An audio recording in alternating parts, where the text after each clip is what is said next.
நான் விடும் கண்ணீர் இதயத்தின் செந்நீர். உன்னருள் கிடைத்தால் அது ஆனந்த கண்ணீர். சேயனை பாராய் சோதனை தீராய். வேதனை போக்க விரைந்து நீ வாராய். வேதனை போக்க விரைந்து நீ வாராய்.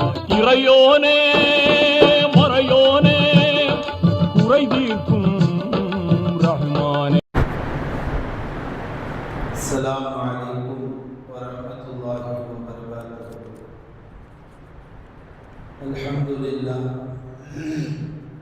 அல்ஹம்துலில்லாஹ் நஹ்மதுஹு வ நஸ்தஈனுஹு வ நஸ்தக்ஃபிருஹு வ நு'மினு பிஹி வ நதவக்கலு அலைஹி வ நஊது பில்லாஹி மின் ஷுரூரி அன்ஃபுஸினா வ மின் ஸய்யிஆத்தி அஅமாலினா. மன் யஹ்தில்லாஹு ஃபலா முضில்ல லஹு வ மன் யுضلل ஃபலா ஹாதிய லஹு. ونشهد أن لا إله إلا الله ونشهد أن محمدا عبده ورسوله وما بعد. فقد قال الله سبحانه وتعالى: وإذا أراد الله بقوم سوءا فلا مرد له وما لهم من دونه من وال. صدق الله العليم. وقال نبينا محمد صلى الله عليه وسلم: ارحم من في الأرض يرحمكم من في السماء. أو قال كما عليه الصلاة والسلام. قالوا سبحانك لا علم لنا إلا ما علمتنا إنك أنت العليم الحكيم. رب اشرح لي صدري ويسر لي أمري واحلل عقدة من لساني يفقهوا قولي. எல்லா புகழும் அல்லாஹ்வுக்கே உரித்தாகும். நபிகள் நாயகம் ஸல்லல்லாஹு அலைஹி வஸல்லம் அவர்களின் மீதும் பரக்கத் பொருந்திய அவர்களின் குடும்பத்தார்கள் மீதும் அன்னாருடைய வாழ்க்கை வழிமுறைகளை பின்பற்றிய சத்திய சஹாபாக்கள், தாபீன்கள், தபா தாபீன்கள், நாதாக்கள், ஷஹதாக்கள், உலமாக்கள், நல்லோர்கள், நம்மவர்கள் அனைவரும் மீதும் அல்லாஹ்வின் சாந்தியும் சமாதானமும் என்றென்றும் நிலவுவதாக. வெளியிட்டிருக்கும் மிகுந்த மரியாதை குறித்தான அல்லாஹ்வின் மக்களை, இந்த வாரம் ஜும்மாவுடைய தலைப்பு ஒரு நொடி போதும் அர் ரஹ்மானாக இருப்பவன் அல் முமீத்தாக மாறுவது. எல்லாம் வல்ல அல்லாஹ் நல்ல செய்திகளோடு நல்ல சிந்தனைகளோடு முழு செய்தி எடுத்துரைக்க ரப்புல் ஆலமீன் என் கல்புக்கும் நாவுக்கும் தௌஃபீக் அளிப்பானாக. ஆமீன். கண்ணியமானவர்களே, அல்லாஹ் தஆலா தன்னுடைய பொறுப்பில், இன்னும் சொல்ல போனால் தனக்கென்று எந்த கடமையும் அல்லாஹ்வுக்கு இல்லை. அவன் தொழுவது கிடையாது, நோன்பு வைப்பது கிடையாது, ஜக்காத்து கொடுப்பது கிடையாது, அவன் ஆலயத்தையே அவன் சுற்றி வருவது கிடையாது. அல்லாஹ் ஒரு அமல் செய்கிறான் என்று சொன்னால் அது ஸலவாத் மட்டும் நபிகளார் மீது அல்லாஹ் சொல்லுகிறான் என்பதாக குர்ஆனிலே அல்லாஹ் பேசுகிறான். அதை தாண்டி அல்லாஹ் எந்த அமலும், அல்லாஹ்வுக்கு எந்த கடமையும் இல்லை. எந்த கடமையும் இல்லாத அல்லாஹ் ரப்புல் ஆலமீன் தன்னுடைய காரியங்களை மிக சரியாக, மிக கவனமாக, மிக பொறுப்பாக அவன் நிறைவேற்றுகிற பொழுது, அவனுடைய அடியார்களாகிய நாம் செய்ய வேண்டிய கடமைகளில் குறை வைக்கிற பொழுது, கொஞ்சம் கவனம் தவறுகிற பொழுது, பொடுபோக்காக வாழுகிற பொழுது அல்லாஹ் கொஞ்சம் கோபம் அடைகிறான். அப்படி அவன் கோபம் அடைந்து உலகத்தில் எந்த பகுதியில் அவன் சோதிக்க வேண்டும், அவனுக்கு மாறு செய்தவர்களுக்கு அவன் தண்டனை வழங்க வேண்டும் என்று அவன் நாடுகிறானோ, அந்த பகுதியில் உள்ள மக்களை அல்லாஹ் தஆலா தன் கோப பார்வையினால் என்ன செய்கிறான்? சோதிக்கிறான்.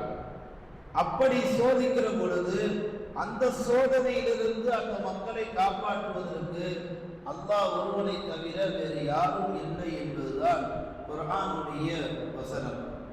பார்த்தவர்களே, அந்த அடிப்படையில் ஒரு நொடி போதும் அர் ரஹ்மானாக இருப்பவன் அல் முமீத்தாக மாறுவது. அரபியிலே அல்லாஹ் தஆலாவுக்கு அர் ரஹ்மான் என்று சொன்னால் கருணை என்று அர்த்தம். அரபியிலே அல் முமீத் என்று சொன்னால் மன்னிக்க செய்பவன் என்று அர்த்தம். அல்லாஹ்வுக்கு 99 திருநாமங்கள் இருக்கிறது.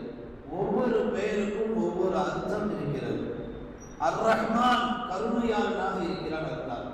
வாழ்நாள் முழுக்க நமக்கு கருணை மழையை பொழிந்திருக்கிறான். தாயின் கருவறையிலிருந்து உருவாகியதிலிருந்து இந்த உலகத்தை உலகத்தில் நாம் வாழ்கிற அத்தனை சுகபோக வாழ்க்கை வரைக்கும் அவன் நம் மீது விட்ட கருணைதான். அப்படி காலமெல்லாம் அவன் கருணையாளனாகவே இருக்க வேண்டும் என்பதும் அவசியம் இல்லை. ஏனென்றால் 99 திருநாமங்களில் அர் ரஹ்மானாக இருப்பவன் அவன் நாடினால் அல் முமீத்தாகவும் மாறுவான். அல் முமீத் என்று சொன்னால் மரணிக்க செய்பவன். உயிரோடு யார் யாரெல்லாம் உலகத்தில் இருக்கிறார்களோ அவர்கள் எல்லோரையும் மரணிக்க செய்கிற ஆற்றல், வல்லமை, சக்தி அல்லாஹ் ஒருவனுக்கு இருக்கிறது என்பதையும் அல்லாஹ் தஆலா தன் திருமறையாம் குர்ஆன் ஷரீஃபிலே சொல்லி காமிக்கிறார். அர் ரஹ்மானாக அல்லாஹ் இந்த உலகத்தில் இருக்கிறான். அர் ரஹ்மான் இதிலிருந்து அல் முமீத் மரணிக்க செய்யக்கூடிய அந்த ஆற்றல், அந்த சிஃபத்திற்கு மாறுவதற்கு அல்லாஹ்வுக்கு வெகுகாலம் தேவையில்லை. அல்லாஹ்வுக்கு வருடங்கள் தேவையில்லை, நேரங்கள் தேவையில்லை. துணி பொழுது போதும் அல்லாஹ் தஆலா ஒரு தன்மையிலிருந்து இன்னொரு தன்மைக்கு மாறி விடுவான். அளவற்ற அருளாளன் நிகரற்ற அன்புடன் என்று நாம் சொல்லுகிறோமே, அப்படிப்பட்ட அல்லாஹ் தான் ஷதீத் கடுமையானவனாக இருக்கிறான். ஜப்பார் அடக்கி ஆடக்கூடியவனாக இருக்கிறான். அல் முமீத் மரணிக்க செய்யக்கூடியவனாக இருக்கிறான். ஒரு மனிதனாக ஒரு குணத்தை மாற்றிக்கொள்வது அவ்வளவு கடினம். ஆனால் அல்லாஹ்வுக்கு அது கிடையாது. ரஹ்மானாக இருப்பான், திடீரென்றால் ரஹீமாக மாறுவான், திடீரென்று கஃபூராக மாறுவான், திடீரென்று பார்த்தால் அல்லாஹ் ரஹ்மானாகவே இருப்பான். இப்படி அல்லாஹ் தஆலா ஒரு குணத்திலிருந்து இன்னொரு குணம் மாறுவதற்கு அவனுக்கு ரொம்ப நேரம் எடுக்காது. ஒரு நொடி போதும். அந்த ஒரு நொடியில் அல்லாஹ் தஆலா தன்னை குணத்திலிருந்து தன்னை மாற்றிக்கொள்வான். வரலாற்றிலே ஏகப்பட்ட வரலாறுகள் இருக்கிறது. அல்லாஹ்வுடைய வல்லமையை ஒரு நொடியில் அவன் சாதித்த, ஒரு நொடியில் புரட்டி போட்ட எத்தனை வரலாறுகள் இஸ்லாமிய மார்க்கத்தில் நிறைய காண கிடைக்கிறது. அது முதல் செய்தி, ஆதம் அலைஹிஸ்ஸலாம் அவர்களை அல்லாஹ் தஆலா மலக்குகளை கொண்டு 60 அடி ஆழத்திற்கு 60 அடி நீளத்திற்கு அல்லாஹ் படைக்க உத்தரவு போட்டார். 60 அடி உயரத்தில் ஆதம் அலை அவர்களை படைத்த மலக்குமார்கள் அல்லாஹ் என்ன செய்தார் தெரியுமா? தன் ரூஹை கொண்டு ஒரு காற்றை உள்ளே அனுப்பினான். அந்த காற்றை உள்ளே போனதற்கு பின்னால் அந்த 60 அடி உயரத்தில் இருந்த ஆதம் அலை அவர்கள் சட்டென்று கண் விழித்தார்கள். ஒரு 6 அடிக்குன்னா சரி சொல்லலாம், 60 அடி ஏறக்குறைய ஒரு பில்டிங் ஹைட்டு, ஒரு தென்னை மர ஹைட்டு. ஒரு தென்னை மரம் பில்டிங் ஹைட்ல இருக்கிற ஒரு நபி, ஒரு ஆதம் அலைஹிஸ்ஸலாமுடைய பதனில், உடலில் அல்லாஹ் தன் ரூஹை ஊதிய அடுத்த கணமே அவ்வளோ பெரிய உடலில் எல்லா மாற்றங்களும், கண் திறந்தது, காது கேட்டது, கல்வி திறந்தது, ஒட்டுமொத்த உடல் பூத உடலும் இயங்க ஆரம்பித்து விட்டது. ஒரு நொடியில் அல்லாஹ் உடலை இயங்க செய்தார். அந்த வரிசையில் அல்லாஹ் தஆலா ஒரு நொடியில் அவன் இந்த உலகத்தை புரட்டி போட்டதில் நபி நாயகம் ஸல்லல்லாஹு அலைஹி வஸல்லம் அவர்கள் மக்காவிலே உறங்கிக் கொண்டிருந்தார்கள். தன் பூத உடலோடு ஹரமிலிருந்து பெருமானார் அவர்களை அல்லாஹ் தஆலா தரைவழி பயணமாக மெஹராஜ் வானத்திற்கு உயர்த்தினான். ஹதீஸ்களில் சொல்லப்படுகிறது, ஒரு நொடியில் மெஹராஜ் பயணம் நிகழ்ந்தது. இந்த ஒரு நொடியில் மெஹராஜ் பயணம் நிகழ்ந்தது தான் சில அமைப்பை சேர்ந்தவர்கள் அது கனவாக நடந்தது, அது பூத உடலாக நடக்கவில்லை. ஆனால் ஹதீஸின் பிரகாரம் அல்லாஹ்வுடைய தூதர் உடல் பூத உடலோடு தான் மண்ணிலிருந்து விண்ணுக்கு போனார்கள். அந்த போன நேர கால அவகாசத்தை அல்லாஹ் குறிப்பிடுகிற பொழுது ஒரு நொடி என்று கணக்கிடுகிறான். அந்த வரிசையில் அல்லாஹ் தஆலா நபிகள் நாயகம் ஸல்லல்லாஹு அலைஹி வஸல்லம் அடுத்து ஹஜ்ரத் ஈசா அலைஹிஸ்ஸலாம் அவர்களை யூதர்களும் நஸ்ரானிகளும் தன்னை கடவுள் என்று சொல்லாத ஈசாவை துரத்தி கொண்டு வந்தார்கள் கடவுளாக ஆக்குவதற்கு. அல்லாஹ் தஆலா என்ன செய்தார்? அந்த பெரும் கூட்டத்திலிருந்து நபி ஈசா அலைஹிஸ்ஸலாம் அவர்களை ஒரு நொடியிலே என்ன செய்தார்? மண்ணிலிருந்து வானத்திற்கு உயர்த்தினான். இன்றைக்கும் நபி ஈசா அலைஹிஸ்ஸலாம் அவர்கள் அல்லாஹ்வுடைய கட்டுப்பாட்டிலே பூத உடலோடு ஆரோக்கியத்தோடு வானத்திலே இருக்கிறார்கள். எல்லாம் மௌத்தா போய் தானே போவாங்க, அவங்க பூத உடலோடவே போயிட்டாங்க நபி ஈசா அலைஹிஸ்ஸலாம். இது ஒரு நொடியில் நடந்த நிகழ்வு. அல்லாஹ் தஆலா 18 ஆண்டு காலமாக அய்யூப் அலைஹிஸ்ஸலாம் நோய்வாய்ப்பட்டு இருந்தார்கள். 18 ஆண்டு காலமாக இருந்த அந்த நோய்களை அவர்கள் சொன்ன ஒரு வார்த்தை குர்ஆனில் அல்லாஹ் பதிவு செய்கிறார். அந்த ஒரு வார்த்தையின் பரக்கத்தால் 18 ஆண்டு கால நோயை ஒரு நொடியில் அல்லாஹ் பழைய உடலுக்கு திருப்பினான் அய்யூப் அலைஹிஸ்ஸலாம் அவர்களை.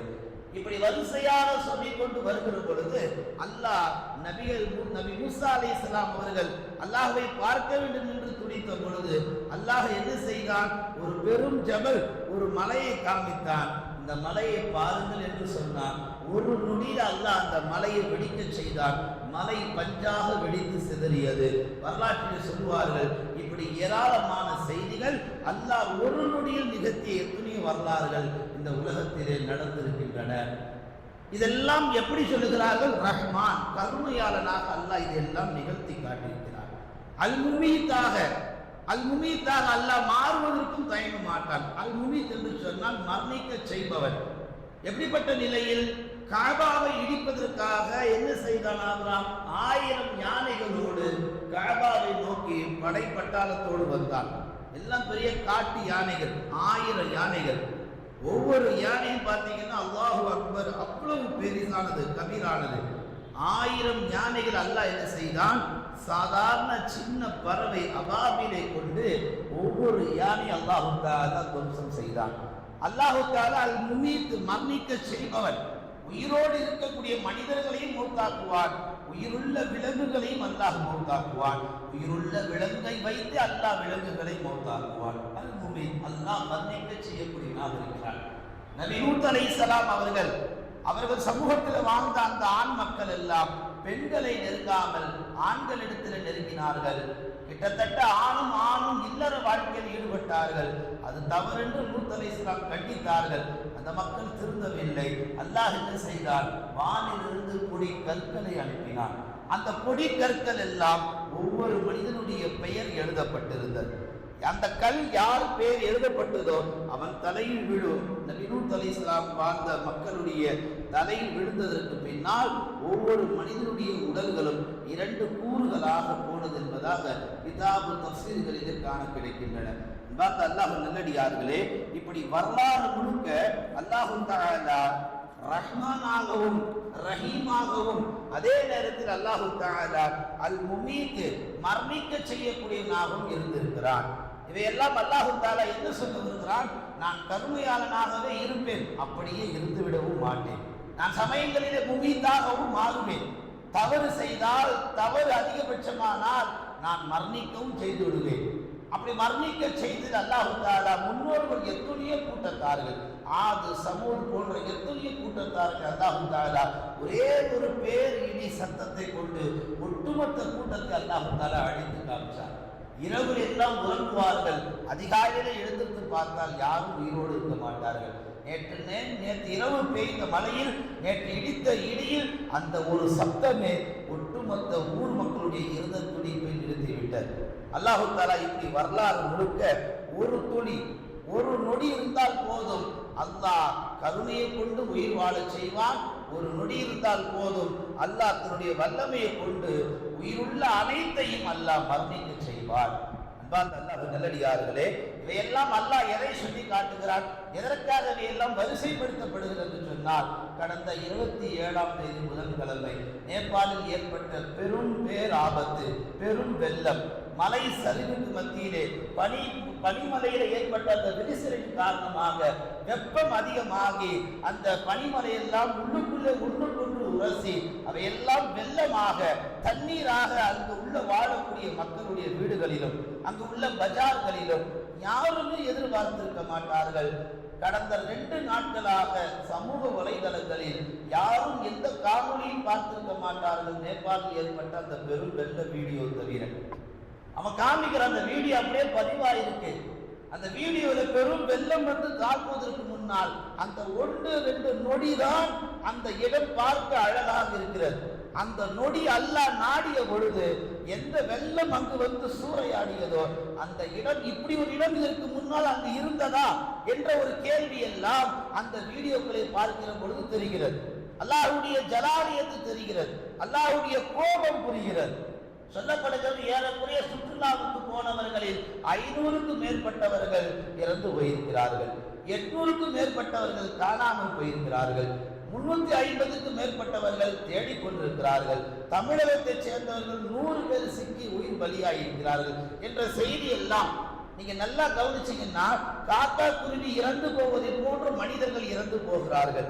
யாருக்கும் கனவு இல்லை என்று சொல்ல முடியாது. எல்லோருக்கும் ஒரு கனவு இருக்கு. இந்த உலகத்தில் நீண்ட ஆயுளோடு வாழ வேண்டும், சந்தோஷமாக வாழ வேண்டும், நிம்மதியாக வாழ வேண்டும். ஆனால் என்னமோ ஏதோ அல்லாஹ்வுடைய விதி, யாரும் எதிர்பார்த்திராத ஒரு நொடி பொழுதில் அல்லாஹ் ஒட்டுமொத்த இடத்தையும் வேறு மாதிரியாக மாற்றி காமிக்கின்றார். நாம் வாழும் நிகழ்காலத்தில் எத்தனையோ நிகழ்வுகள் நடக்கிறது. ஏறக்குறைய ஓராண்டு 1.5 ஆண்டுக்கு முன்னால் கேரளாவில் ஏற்பட்ட, வயநாட்டில் ஏற்பட்ட நிலச்சரிவு, அதற்கடுத்து இன்றைக்கு நேபாள் ஏற்பட்டுள்ள மலைச்சரிவு, இவையெல்லாம் எதை காட்டுகிறது? என்ன சொல்லுகிறார்கள்? இவையெல்லாம் இயற்கையுடைய பேரிடர்கள். இவையெல்லாம் கணிக்க முடியவில்லை. கணிப்பதற்கான நவீன கருவிகள் இன்னும் இல்லை. இன்னும் 47 ஏரிகள் இதுபோன்று உடைவதற்கும் இதுபோன்று வெள்ளப்பெருக்கு ஏற்படுவதற்கான அபாயம் அந்த நேபாளை சுற்றி இருப்பதாக புள்ளி விவரங்கள் எல்லாம் சொல்லப்படுது என்று சொன்னால், ஒரு பக்கம் அது இருக்கட்டும், இவையெல்லாம் நடத்துவதும் நடத்தாட்டுவதும் இவையெல்லாம் எடுத்து செய்வதும் யார் என்று கேட்டால் அஹத், அல்லாஹ் ஒருவன் தான். அல்லாஹ் ரஹ்மான் என்று சொன்னால் கருணையாளனாகவே இருக்க மாட்டான். சமயங்களில் அவன் அல் முமீத்தாகவும் மாறுவான், மரணிக்க செய்வான்.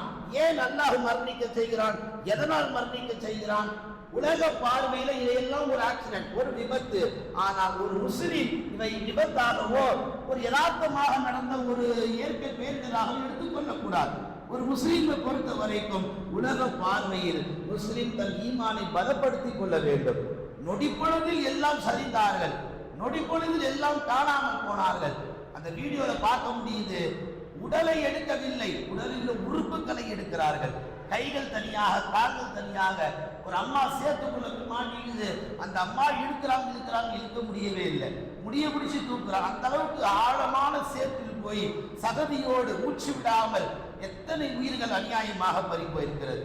இவையெல்லாம் ஒட்டி பார்க்கிற பொழுது ஒரு முஸ்லிம் படிப்பினை பெற வேண்டும், பாடம் பெற வேண்டும். நாம் நேபாளில் வாழவில்லை, நாம் சீனாவுடைய எல்லை பகுதியில் நாம் இல்லை. நாம் அங்கே சொல்லப்படுது அன்றைக்கு எந்த மலையும் இல்லை என்பதாக சொல்கிறார்கள். இன்னும் கடல் இல்லாத பிரதேசம் என்பதாக சொல்கிறார்கள். இருந்தாலும் இவ்வளவு பெரிய வெள்ளம் வருவதற்கான காரணம் அல்லாஹ்வுக்கே எல்லா வெளிச்சம். அவன் நாடினால் எதை வேண்டுமானாலும் மாற்றி அமைப்பான், புரட்டி அமைப்பான். அதற்காகத்தான் ஆரம்பத்தில் சொல்லப்பட்டது, ஒரு நொடி போதும் அல்லாஹ் எதையும் சாதித்து காட்டுவான். அன்பார்ந்த அல்லாஹ் நல்லடியார்களே, குர்ஆனில் அல்லாஹ் சொல்வான், லஹு முஅக்கிபாத்தும் மின் பைனி யதைஹி வ மின் கல்ஃபிஹி வ மின் கல்ஃபிஹி. அல்லாஹ் அழகா சொல்வான், யஹ்ஃபலூன மின் அம்ரில்லாஹ். அந்த மனிதர்கள் நடக்குகிற பொழுது அவர்களுக்கு முன்னாலும் பின்னாலும் மலக்குகள் பாதுகாப்பாக அல்லாஹ்வுடைய கட்டளை கொண்டு பாதுகாத்தார்கள். அதே நேரத்தில் இன்னல்லாஹ லா யுகையிரு மா பிகௌமின், யார் தன் சமுதாயத்தை தானாக திருத்திக் கொள்ளவில்லையோ அப்படிப்பட்ட சமுதாயத்தை அல்லாஹ் ஒருபோதும் பாதுகாப்பதில்லை. அடுத்து அல்லாஹ் சொல்லுவான், வைதா அராதல்லாஹு பிகௌமின் சூ ஃபலா மர்ரத லஹு. ஒரு சமுதாயத்தை அல்லாஹ் அழிக்க நாடினால், ஒரு சமுதாயத்தை அல்லாஹ் வேதனை செய்ய நாடினால், ஃபலா மர்ரத லஹு, அவர்களை அவரிடமிருந்து யார் காப்பாற்றுவது? அல்லாஹ் கேட்கிறார். அடுத்து அல்லாஹ் சொல்லுவான், வமா லஹும் மின் தூனிஹி மின் வால். அப்படி அந்த மக்கள், பாதிக்கப்பட்ட அந்த மக்களை காப்பாற்றுவது அந்த அல்லாஹ் ஒருவனை தவிர வேறு யாரும் இல்லை என்பதை அல்லாஹ் குர்ஆனிலே கம்பீரத்தோடு பேசுவான். அந்த அல்லாஹ் நல்லடியார்களே, இவையெல்லாம் நாம் படிப்படியாக எடுக்க வேண்டும். ஏதோ நாம் ஒரு வாழ்க்கை வாழ்ந்துட்டு போயிடக்கூடாது. அடுத்த நொடி பொழுது நமக்கு வெள்ளம் வந்து தான் உயிர் போகணும் கிடையாது, சுனாமி வந்து தான் நம்ம உயிர் போகணும் கிடையாது, பூகம்பம் வந்து தான் நம்ம உயிர் போகணும் கிடையாது. சாப்பிடும் போது கூட உயிர் போகலாம், தூங்கும் போது கூட உயிர் போகலாம், பயணிக்கும் பொழுது உயிர் போகலாம். எப்படி எந்த நிலையில் வேண்டுமானாலும் நம் ரூஹை அல்லாஹ் எடுப்பான். அவன் ஒருவனுக்கு வெளிச்சம். நாம் செய்ய வேண்டியது அல்லாஹ்விடத்திலே, ரஹ்மான் ரஹீம், நீ ரஹ்மானாகவே இரு, என் மீது கோப பார்வை கொண்டு என்னை பார்த்து விடாது என்ற துவாவை தான் அல்லாஹ்விடத்தில் நாம் முன்வைக்க வேண்டும். அல்லாஹ் நல்லடியார்களே, மனிதன் இந்த உலகத்தில் பிறந்த பொழுது ஒவ்வொரு மனிதனும் நினைப்பது என்ன? பிறப்பு என்றால் ஒரு நாளைக்கு கண்டிப்பாக இறப்பு இருக்கும். இறப்பில்லாத மனிதன் யாரும் இல்லை.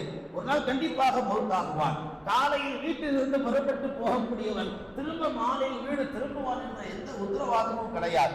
நம்மில் நிறைய பேர் என்ன சொல்லுகிறார்கள்? நாளைக்கு தொழுதுக்கலாம், நாளைக்கு குர்ஆன் ஓதிக்கலாம், நாளைக்கு தௌபா செய்திக்கலாம், நாளைக்கு பள்ளிவாசலுக்கு போய்க்கலாம், நாளைக்கு என்று வயதானதற்கு பின்னால் நாளைக்கு என்று யார் தள்ளி போடுவானோ இந்த சம்பவங்கள் எல்லாம் நமக்கு ஒரு எடுத்துக்காட்டாக இருக்கிறது.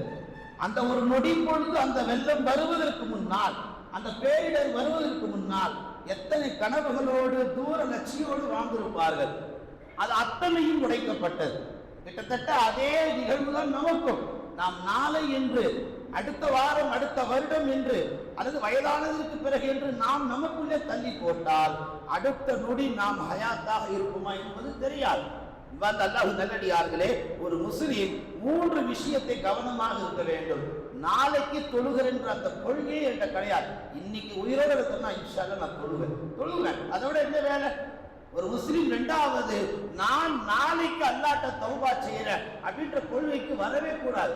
இன்னைக்கு நான் உயிரோடு இருக்கிறேன்ல, தொழுது அல்லாஹ்ட்ட மன்னிப்பு கேட்பேன். அதோட என்ன வேலை? ஒரு முஸ்லிம் நான் நாளைக்கு அல்லாஹ்ட்ட மீண்டுடுவேன், நாளைக்கு பள்ளிவாசலுக்கு கரெக்டா வருவேன். சில பேர் என்ன செய்வாங்க, ரபீல் அவல் பிறை நபி பிறந்த மாதத்துக்கு கரெக்டா தொழுன்னு வைராக்கி வைப்பாங்க, தொழ மாட்டாங்க. வருஷ பிறப்பு 1ல வைராக்கி வைப்பாங்க, தொழ மாட்டாங்க. ஆங்கில பிறப்பு ஜனவரி 1 வைராக்கி வைப்பாங்க, தொழ மாட்டாங்க. ஆனா வைராக்கிய வைக்கிறதோடு சரி, தொழுறது கிடையாது. எப்படியாவது வந்தால் செய்தார் என்று அல்லாஹ் சொல்லுகிறான். ஆனால் இந்த மனிதனோ நாளை என்று தள்ளி போடுவதால் இவன் அடுத்த நொடி பொழுது என்ன ஆகுவான் என்பது இவனுக்கும் தெரியாது, உலகத்துக்கு யாருக்குமே தெரியாது. படைத்த ரப்புல் ஆலமீன் சொல்லுகிறான், என் ஒருவனுக்கு மட்டுமே அது தெரியும். எத்தனையோ பேர் ஒரு நொடிக்கு முன்னால் குடும்பத்தோடு சிரித்து பேசிக் கொண்டிருப்பார்கள், அடுத்த நொடி உயிரோடு இருக்க மாட்டார்கள். எத்தனையோ பேர் இந்த உலக வாழ்க்கையில எத்தனையோ திட்டங்களை தீட்டுவார்கள், அடுத்த நொடி அவர்கள் மறுமை வாழ்க்கைக்கு தயாராகி விடுவார்கள். எத்தனையோ பேர் இந்த உலகத்திலே லாபங்களை ஈட்டுவதற்கு பல மசூராக்களை எடுப்பார்கள், பல முதலீடுகளை போடுவார்கள். ஆனால் அடுத்த கணம் அவர்கள் இந்த உலக வாழ்க்கையை விட்டு மறுவுலக வாழ்க்கைக்கு பறந்து விடுவார்கள். இந்த உலகத்தில் வாழ்ந்து கொண்டு அடுத்த நொடி உத்தரவாதம் இல்லை, நிரந்தரம் இல்லை என்று தெளிவாக தெரிந்தும் முஸ்லிம் சமூகம் வாரத்திற்கு ஒரு முறை ஜும்மாவுக்கும் 2 பெருநாளுக்கும் ஏதோ தேவைப்பட்ட வீட்டுல யாராவது பெரிய தலை போயிடுச்சுன்னா பள்ளிவாசலுக்கு வரக்கூடிய இந்த கொள்கையை முதல்ல கைவிடுங்க.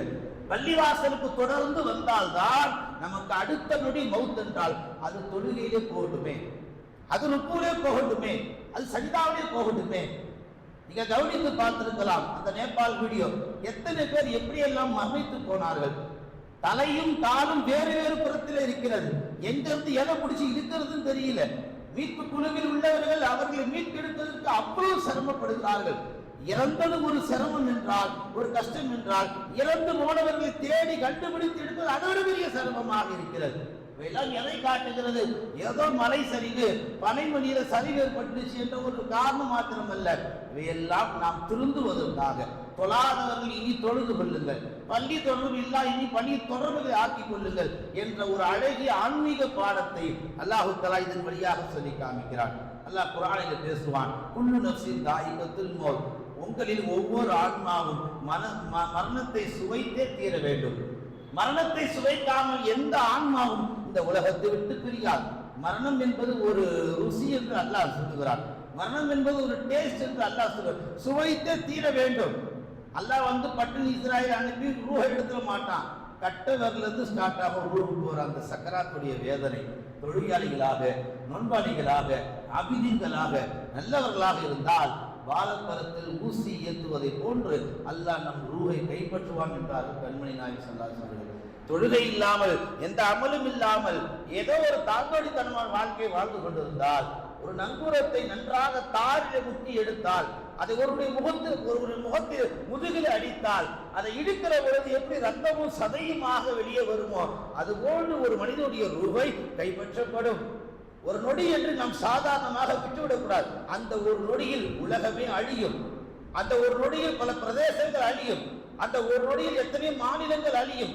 அந்த ஒரு நொடியில் எத்தனையோ உயிர்கள் எல்லாம் பறிபோகும். அப்படி பறிபோன அந்த நேபாளுடைய உயிர்கள் நமக்கு ஒரு எடுத்துக்காட்டாக படிப்பணியாக இருக்கிறது. அல்லாஹ் நல்லடியார்களே, நம்மில் எத்தனையோ இளைஞர்கள் சொல்லக்கூடிய ஒரு பழமையான ஒரு வார்த்தைகள், தொழுகைக்கு அழைத்தால், நல்ல விஷயத்திற்கு அழைத்தால் அவர்கள் சொல்வது என்ன தெரியுமா? இன்னும் இளமை இருக்கிறது. என்ன இளமை இருக்கு? அவங்க என்ன நினைச்சுக்கிறாங்க, இப்ப 20 போய் யாரையாவது தொழுகைக்கு கூப்பிட்டா அவங்க கணக்கு போடுறாங்க. என்ன கணக்கு போடுறாங்க? எப்படி 60 தான் மூத்து வரும், இன்னும் 40 வருஷம் இருக்கு. மடையன், முட்டாள், ஜாஹில். நான் சொல்றது அல்லாஹ் சொல்லுகிறான். அதனால அஜத்து வரிசையா சொல்றான்னு நினைக்காதீங்க. அடுத்து அந்த இளைஞன் சொல்லுவான், 25 வயது 30 வயதுல போய் தொழிலை கலைத்தால் எப்படியும் 70 வரைக்கும் வாழலாம், நம்மகிட்ட எந்த பழக்கமே இல்லையே, இப்படி ஒரு கணக்கு போட்டுக்கிறான். அப்படி கணக்கு போட்டவர்கள் எல்லாம் சேற்றிலும் சகதியிலும் இன்றைக்கு உயிரை விட்டிருக்கிறார்கள்.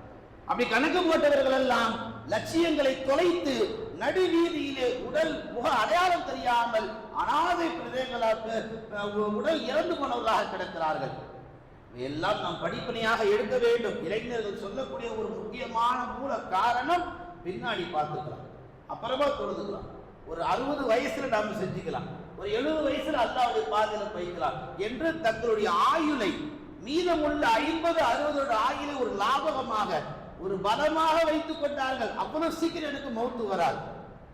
மௌத்துக்கு என்பது நம்பர் கிடையாதுங்க, எந்த வயசுல வேணாலும் மௌத்து வருங்க. 2 நாளைக்கு முன்னாடி கபர்ஸ்தான் பள்ளியில பயானுக்கு போயிருந்தேன், மீளாது. அதான் ஃபர்ஸ்ட் டைம் அந்த பள்ளிக்கு போறேன்.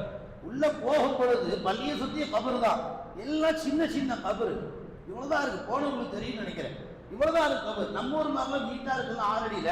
அந்த பாண்டி பள்ளியாசல் கபர்ஸ்தான் பள்ளியில எல்லாம் ஒரு 4 அடியில 3 அடியில கபரு.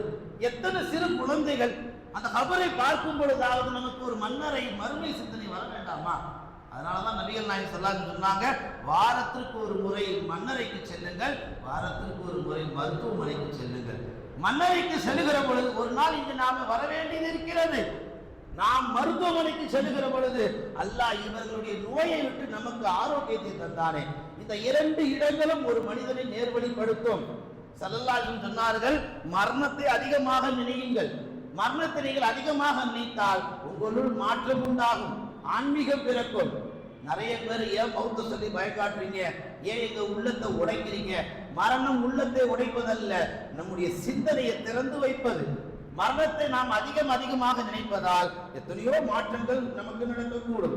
ஒரு மனிதன் மௌத்தை நினைத்தால் என்ன நடக்க தெரியுமா? தொழுகையை விட மாட்டான்.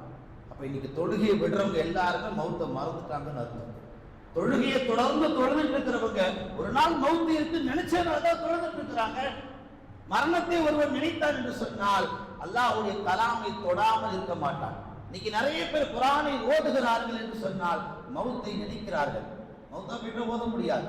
இன்னைக்கு நிறைய பேர் மௌத்தை நினைப்பதால் தான் தன் பெற்றோர்களை கஷ்டமாக இருந்தாலும் வறுமையாக இருந்தாலும் இன்றைக்கும் சொந்த உழைப்பிலே பராமரித்துட்டு இருக்கிறாங்க. நடு ரோட்ல வீதியில விட்டுற மாட்டாங்க, முதியோர்களுக்கு விடுற மாதிரி. இன்னைக்கு நிறைய பெற்றோர்கள் முதியோரத்தில் விடப்படுவதற்கு காரணம் அவருடைய பிள்ளைகள் மௌத்தை நினைக்கவில்லை. ஒருவன் மௌத்தை தொடர்ந்து நினைப்பதால் அவன் தௌபா செய்வதற்கான வாய்ப்புகள் நிறைய இருக்கு. மௌத்தை அதிகமாக நினைப்பதால் அவனை எங்கு பார்க்க முடியுமோ முடியாதோ அவனை கண்டிப்பாக பள்ளியில பார்க்கலாம் என்று ஊர் மக்கள் அடையாளம் சொல்லுகிற அளவுக்கு மௌத்து மரணம் ஒரு மனிதனை மாற்றிவிடும். அப்படித்தான் சஹாபாக்களை மாற்றியது. இன்றைக்கு அப்படிப்பட்ட அந்த மரணத்தை தான் நாமும் சந்தித்துக் கொண்டிருக்கிறோம். எத்தனையோ மரணங்கள், மோசமான பயங்கரமான மரணங்கள் செய்திகள் எல்லாம் கேட்கிறோம். ஆனால் கடந்து போய்விடுகிறோம். ஒரு தொழுகையாளியாக, ஒரு பாபந்தியாக, அல்லாஹ்வுக்கு பயந்த ஒரு தக்வாவுள்ள அடியானாக நம்மை நாம் மாற்றிக்கொள்வது கிடையாது.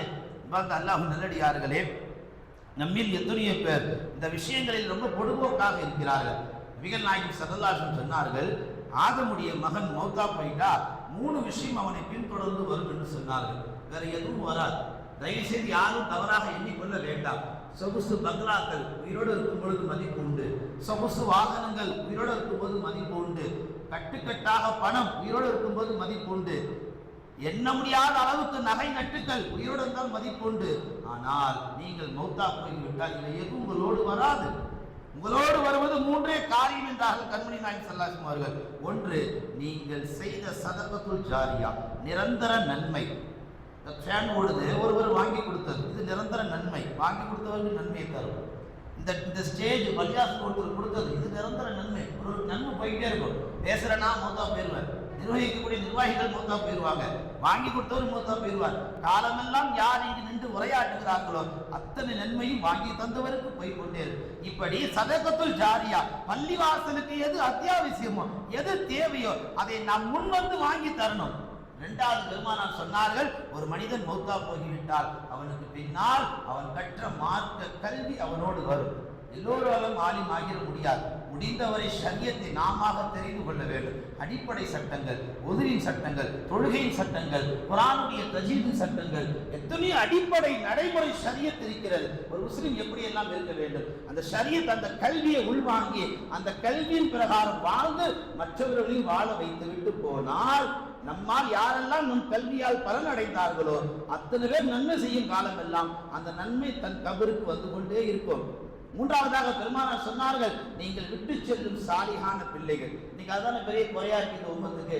லஜ்ஜா போறவனை தானே பெத்து போட்டு வச்சிருக்கிறோம், குடிக்கிறவனை தானே பெத்து போட்டு வச்சிருக்கிறோம். இது நான் தவறுதலாக சொல்லவில்லை. அப்படி காவல் நிலையங்களை கேட்கிறான், பாய் என்ன கண்ணியமா இருப்பாங்க, என்ன இப்படி தாண்டோடி தன்மை தருதலையா இருக்கிறீங்க, உங்களெல்லாம் பார்த்தா ஒரு காலத்துல எனக்கு மரியாதை வரும், நீங்க மரியாதை கெட்டு போற நீங்களா நடப்பீங்களா என்று சொல்லும் அளவுக்கு இன்னைக்கு நீங்க ரவுண்டானால பாருங்களா, ஒரு 12 மணிக்கு மேல நீங்க வாங்க, தொப்பி சுப்பாவோட வாங்க, எந்த காவலரும் உங்களை நிப்பாட்டவே மாட்டாங்க.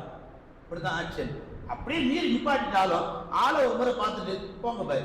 இந்த கண்ணியம் என்பது நமக்கு லிபாசுக்கு கிடைச்ச கண்ணியம், நாம் செய்யக்கூடிய அமலுக்கான கண்ணியம், அல்லாஹ் நமக்கு தந்த மரியாதை, இதையெல்லாம் நம் மனதில் பதிய வைக்க வேண்டும்.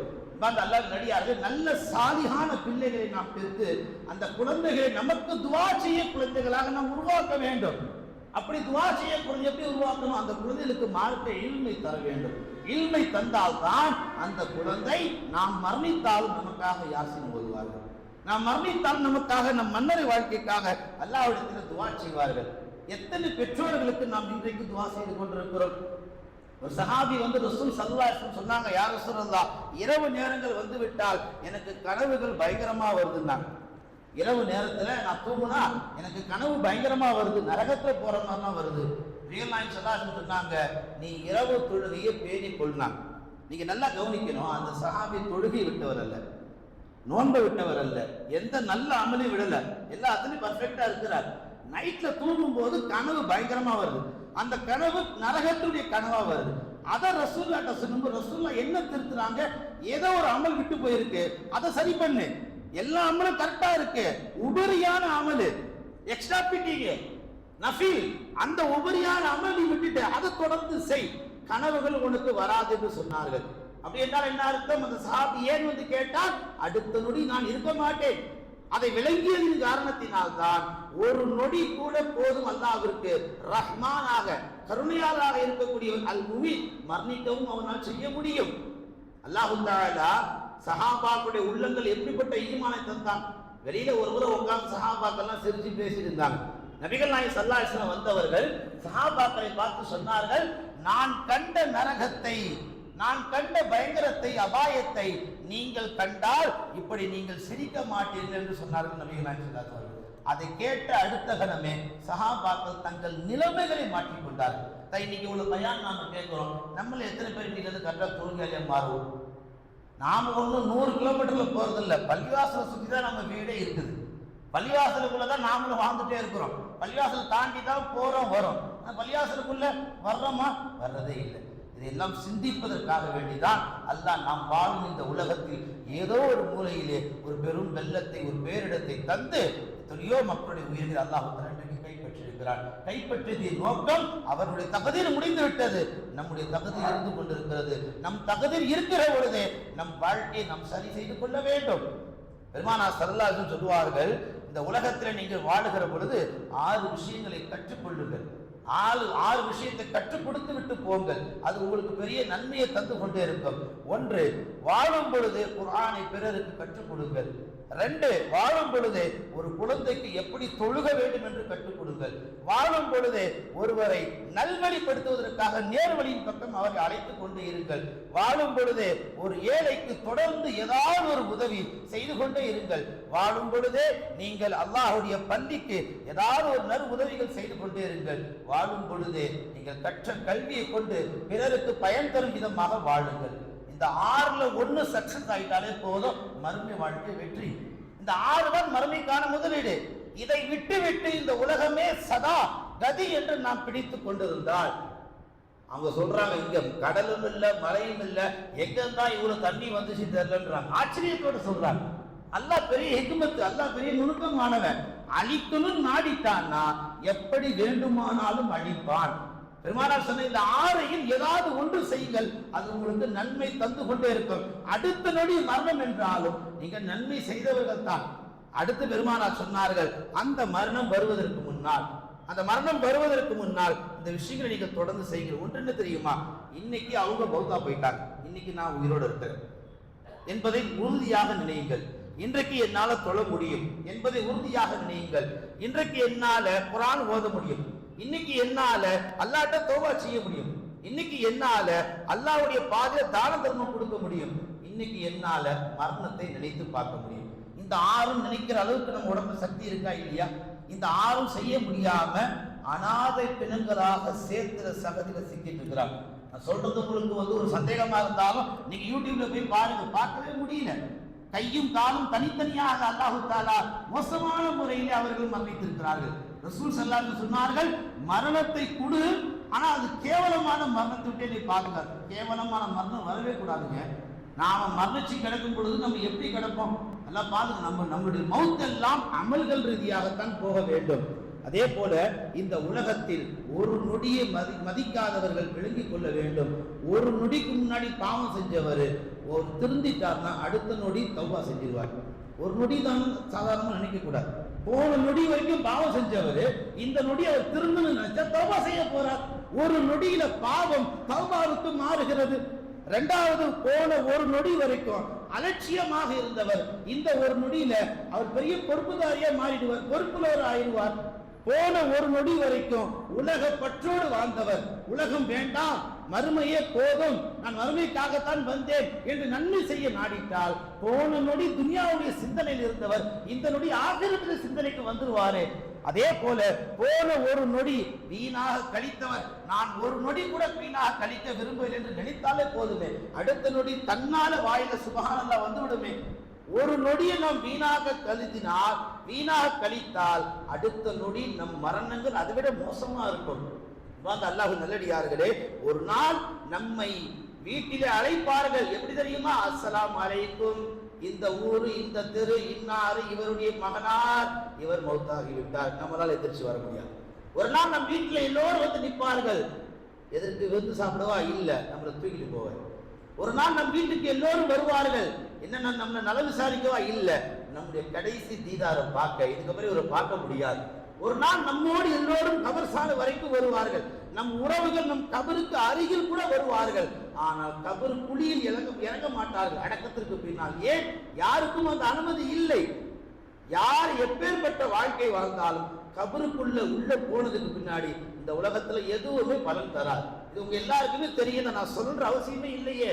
எல்லாம் தெரிந்தும் ஒரு பலவீனம், ஒரு அசட்டை, ஒரு அலட்சியம். இது எதனால்? இந்த உலக மோகம் நம்மை மூழ்கடிக்க செய்து விட்டது. கபருக்குள் போனதற்கு பின்னால் நமக்கு கை கொடுப்பது நாம் செய்த இந்த உலகத்தில் ஒரு நொடியில் செய்த அந்த நன்மை தான். கபருக்குள் அடுத்த நொடிக்கு போனாலும் அல்லாஹ் அந்த நன்மையை கொண்டு நம்மை பாதுகாப்பான். அதே போல பெருமானார் ஸல்லல்லாஹு அலைஹி வஸல்லம் சொன்னார்கள், இந்த உலக வாழ்க்கையிலே மரணம் வருவதற்கு முன்னால், நோய் வருவதற்கு முன்னால், வயோதிகம் வருவதற்கு முன்னால், திடீர் மரணங்கள் உங்களை திடீர் பேரிடர் வந்து தாக்குவதற்கு முன்னால் அல்லாஹ்வின் பக்கம் மீண்டு விடுங்கள். ஏன்? அல்லாஹ் குர்ஆனிலே சொல்லுவான், உங்களில் ஒருவரை நான் மரணிக்க செய்தால், உங்களில் ஒருவரை நான் மௌத்தாக்க செய்தால், அல்லாஹ் குர்ஆனிலே பேசுவான், ஒரு நொடி முந்தாது ஒரு நொடி பிந்தாது. நீங்க நிறைய பேர் பாருங்களேன், எத்தனையோ பேர் மேடைகள்ல பேசினே இருப்பாங்க, அப்படியே சடனா ஊந்துருவாங்க. அந்த கடைசியில மௌத்தாவுடைய கண்களை பாருங்க, மலக்குள் மௌத்தை பார்த்ததுனால அப்படியே ஸ்டக் ஆயிடுவாங்க. அல்லாஹ் நல்லடியார்களே, அடுத்த நொடி மலக்குள் மௌத்தை பார்த்து விட்டால் ஒரு நொடி முந்தாது ஒரு நொடி பிந்தாது. நொடி என்பது சாதாரணமான செகண்ட் அல்ல, அது தட்டி கழிக்கிற ஒரு விஷயம் அல்ல.